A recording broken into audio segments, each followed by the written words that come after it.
Tak hanya Unejm, semua kampus peserta KKN kolaboratif di Lumajang, total 8 kampus. Penarikan mahasiswa program kuliah kerja nyata, KKN, kolaboratif dari Kabupaten Lumajang, Jawa Timur, ternyata tidak hanya dilakukan oleh Universitas Jember, Unejm. Namun, 7 kampus lain yang melaksanakan program KKN kolaboratif di Kabupaten Lumajang, mengambil kebijakan serupa dengan Unejm. 7 kampus selain Unejm itu adalah Universitas Lumajang, Universitas Islam Negeri KH, Ahmad Syidik Jember, Universitas Islam Jember. Kemudian, Sekolah Tinggi Keguruan dan Ilmu Pendidikan PGRI Lumajang, Sekolah Tinggi Ilmu Administrasi Pembangunan, Universitas PGRI Argopuro Jember, dan Politeknik Kesehatan Jember.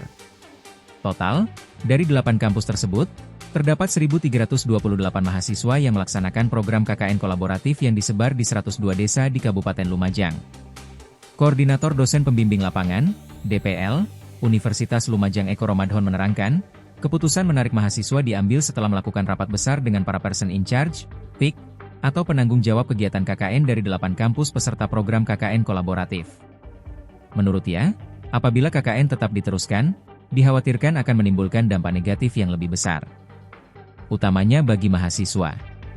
Eko mengatakan, peristiwa pencurian yang menimpa para mahasiswa KKN kolaboratif tidak wajar. Sebab, kata Eko, dari sudut pandang lokasi pencurian yakni balai desa dan rumah kepala desa seharusnya jadi tempat paling aman. Namun, nyatanya tetap ada kasus pencurian yang membuat para mahasiswa resah.